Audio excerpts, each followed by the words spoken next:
अस्सलाम वालेकुम YouTube family, क्या हाल है आप लोगों के। उम्मीद करती हूँ आप लोग सब अच्छे से हैं, मज़े में हैं, फिट फाट हैं और वेलकम करती हूँ सनपर्स गुड लाइफ में। जी जनाब, आज हम निकले हैं लोलूसर लेक से और लोलूसर लेक से निकलने के बाद हम कहाँ जा रहे हैं, हम जा रहे हैं बाबूसर टॉप। लास्ट वीडियो में बता चुकी हूँ। अच्छा, पहाड़ों वाला सीन जो मैं आपको लास्ट वीडियो में बता रही थी कि जैसे हम नारायण से निकलते हैं, नारायण कागान में तो बिल्कुल टॉप तक जो है वो ग्रीनरी होती है। उसके बाद फिर जैसे जैसे आप आगे बढ़ते रहते हैं ना, पहाड़ अपनी शक्ल चेंज करते रहते हैं। यार मुझे तो यकीन नहीं आ रहा था कि मतलब यकीन, अपनी आंखों पे यकीन नहीं होता मैं क्या देख रही हूँ। आहिस्ता आहिस्ता आहिस्ता आहिस्ता जैसे आगे जाते रहेंगे, वाइट वाइट पहाड़ आपको नज़र आते रहेंगे। वाइट मीन्स बर्फ़ डली हुई होती है पहाड़ों के ऊपर, एकदम जैसे किसी ने प्रॉपर ले जाकर रखी हो कहीं कहीं बर्फ़।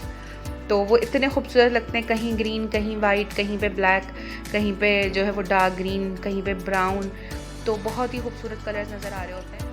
जैसे मैंने लास्ट वीडियो में बताया था ना कि मुझे बहुत पसंद है ग्रीनरी, और वहाँ जो नारायण कागान वाली साइड पे जो भेड़ बकरियाँ होती हैं इनको देखना बहुत अच्छा लगता है। तो अब आप देख रहे होंगे ग्रीनरी काफ़ी हद तक कम हो गई है और लाइट ब्राउन पहाड़ नज़र आना शुरू हो गए।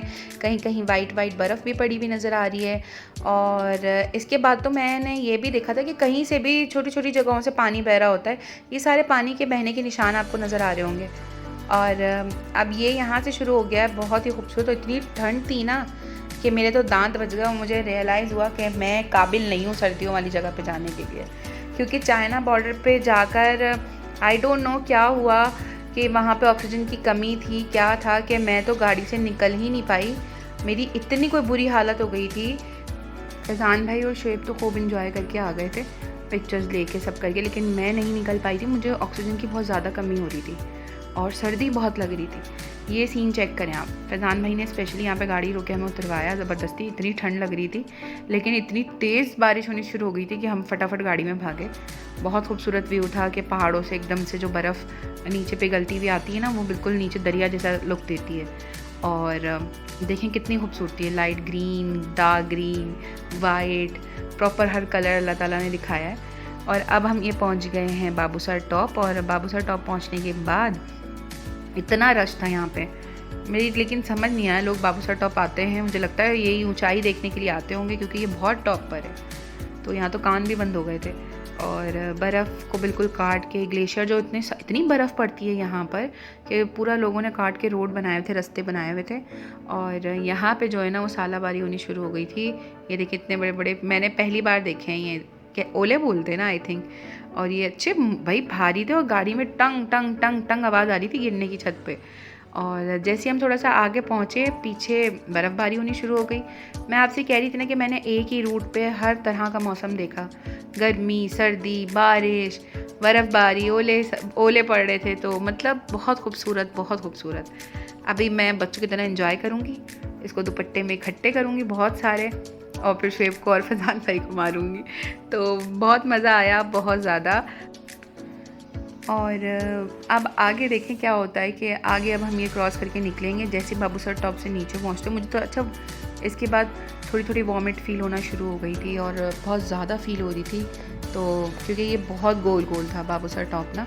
हर थोड़ी देर के बाद मैं फैज़ान भाई से पूछती, फैज़ान भाई बाबू आगे और कितना गोल गोल रास्ता है।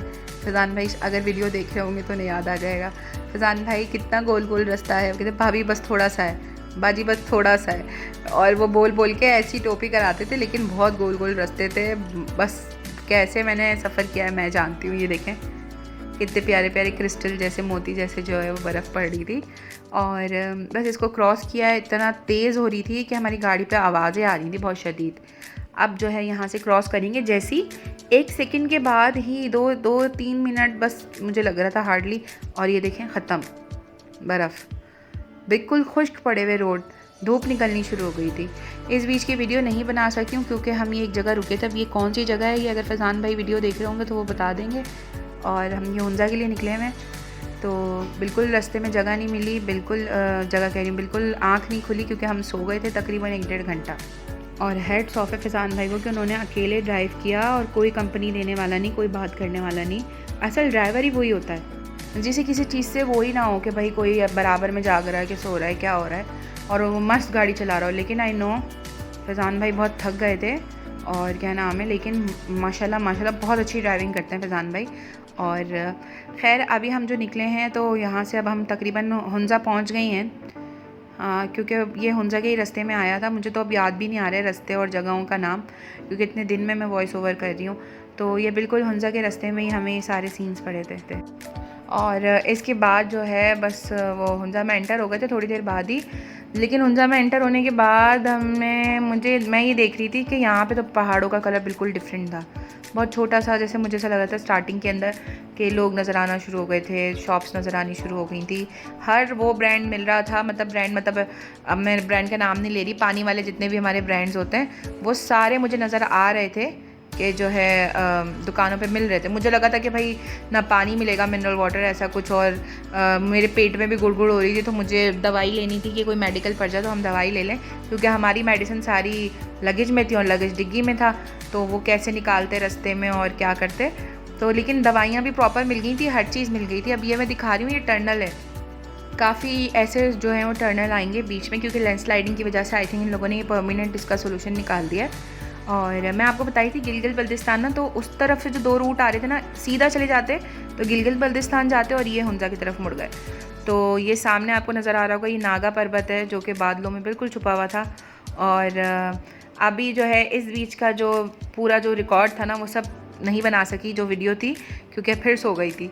और अब जो है ये हम पहुँच गए हैं हुंज़ा में पहुँच के गाड़ी से बाहर निकल के थोड़ा रेस्ट किया, फुटपाथ पे बैठ गए, क्योंकि इतना थक गए थे जिसकी कोई हद नहीं। तकरीबन कंटिन्यूसली 13-14 घंटे सफ़र किया था हमने। और बाकी की बातें नेक्स्ट व्लॉग के अंदर, तो बने रहिए मेरे साथ। इस उम्मीद के साथ इस व्लॉग का एंड करती हूँ कि आपको पसंद आया होगा। लाइक करेंगे, कमेंट करेंगे, शेयर करेंगे अपने फ्रेंड्स के साथ। अपना बहुत ख्याल रखिएगा, मुझे दुआ में याद रखिएगा। अल्लाह हाफिज़।